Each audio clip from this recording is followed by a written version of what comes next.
السلام علیکم ورحمۃ اللہ وبرکاتہ نحمدہ ونصلی علی رسولہ الکریم اما بعد فاعوذ باللہ من الشیطان الرجیم بسم اللہ الرحمن الرحیم رب اشرح لی صدری ویسر لی امری واحلل عقدۃ من لسانی یفقہوا قولی رب زدنی علما رب زدنی علما رب زدنا علما رب یسر ولا تعسر وتمم بالخیر وبک نستعین۔ سورۃ البقرہ آیت نمبر 41۔ وآمنوا اور ایمان لاؤ بما ساتھ اس چیز کے انزلتو جو نازل کی گئی یعنی قرآن پاک، مصدق لما معکم جو تصدیق کرتا ہے تمہاری کتابوں کی، ولا تکونوا اور نہ تم ہونا اول کافرین بھی پہلے کافر ساتھ اس کے، ولا تشتروا اور نہ تم بیچو بیآیاتی میری آیتوں کو ثمناً قلیلا بہت تھوڑی قیمت پر، وإیایا اور خاص مجھ ہی سے، فاتقون پس ڈرتے رہو۔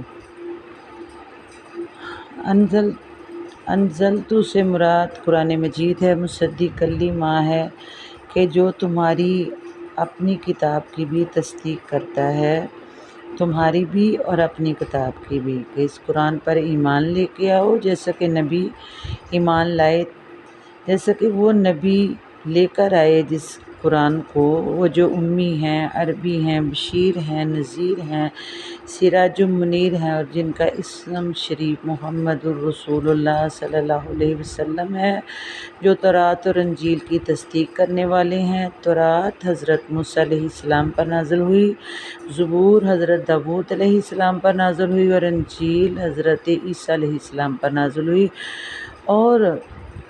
حق کو پھیلانے والے ہیں کون؟ محمد الرسول اللہ صلی اللہ علیہ وسلم۔ چونکہ تورات انجیل میں بھی آپ صلی اللہ علیہ وسلم کا ذکر تھا، تو آپ کا تشریف لانا تورات کی سچائی کی دلیل تھی۔ مصدق لما ہے یعنی کہ تصدیق کرتی ہے، اس کے باوجود بھی تمہیں علم تھا، پھر تم منکر ہوئے یا تم انکار کرنے والے نہ بنو، قرآن کو ماننے والے بنو۔ رسول کو ماننا، رسول کی تصدیق کرنا قرآن کی تصدیق ہے۔ اول کافر بھی، ولا تکونوا اول کافر بھی کہ تم اول کافر سے مراد بنی اسرائیل یہود و نصارہ اول کافر ہیں، کیونکہ کفار قریش بھی انکار اور کفر کر چکے تھے، تو اب بنی اسرائیل کا انکار اب اہل کتاب میں پہلی جماعت کا انکار تھا۔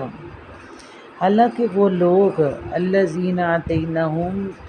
الکتاب، وہ لوگ جن کے پاس کتاب آ چکی، یعرفونہ وہ پہچانتے تھے اس کو، کما یعرفون ابناءہم جس طرح وہ پہچانتے تھے اپنے بیٹوں کو، یعنی کہ انہیں پتہ بھی تھا پھر بھی ان لوگوں نے انکار کیا۔ جانتے بھی تھے نبی صلی اللہ علیہ وسلم نبی ہیں اور ان کے متعلق بھی جانتے تھے، پھر عجیب بات ہے کہ تم جانتے بوجھتے بھی تم لوگوں نے انکار کیا، تو پھر اولا کافرین بھی کہلائے۔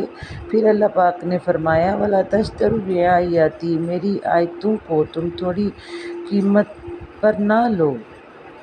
یعنی دنیا کے بدلے میں، جو دنیا قلیل ہے، تھوڑی ہے، فانی ہے، ختم ہو جانے والی ہے۔ میری آیات پر ایمان لانا، میرے رسول کی تصدیق کرنا نہ چھوڑو، اگرچہ کہ ساری دنیا بھی اس کے بدلے میں تمہیں مل جائے، اور جبکہ وہ آخرت کے مقابلے میں بہت تھوڑی ہے، بہت ہی تھوڑی ہے۔ آیات سے مراد حق ہے، محمد صلی اللہ علیہ وسلم کی نشانیاں ہیں، انہیں تم نہ چھپاؤ۔ اور یہ حالانکہ انتظار بھی کر رہے تھے اور مان بھی لیا تھا، مگر وہ جانتے تھے کہ اگر نبی صلی اللہ علیہ وسلم کے اوپر ایمان لے آئے تو وہ ان کی سرداری چلی جائے گی، وہ اپنی سرداری کو بچانے کے لیے ان لوگوں نے انکار کر دیا۔ خلاصہ یہ ہے کہ پیغمبر کے متعلق تمہاری کتاب میں سب کچھ ہے، اس سے مراد ثمن قلیل ہے کہ تم لوگوں نے ان کا انکار بھی کیا اور ان کی تصدیق کو جانتے بوجھتے بھی اس کو چھوڑ دیا۔ پھر اللہ تبارک و تعالیٰ فرماتے ہیں وَإِيَّیَّ فَاتَّقُونِ کہ خاص مجھ ہی سے تم ڈرو، کہ میں نہیں ہے کہ اللہ کی رحمت کی امید پر اس کی عبادت اور اطاعت میں لگے رہو اور اس کے عذابوں سے ڈر کر اس کی نافرمانیوں کو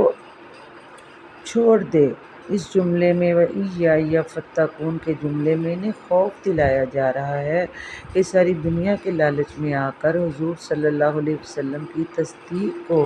جو ان کی کتابوں میں موجود ہے نہ چھپائیں، اور دنیاوی اسباب کے تمام میں آپ صلی اللہ علیہ وسلم کی مخالفت پر نہ تیار ہوں، بلکہ اللہ سے ڈرتے رہیں اور حق کا ساتھ دیتے رہیں۔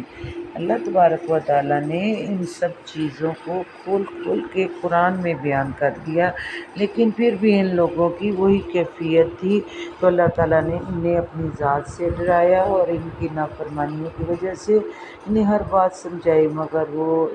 نہ تو ایمان لانے والے تھے اور نہ وہ اس کو تصدیق کرنے والے تھے، جانتے بوجھتے ہوئے بھی انہوں نے حق کو نہیں پہچانا۔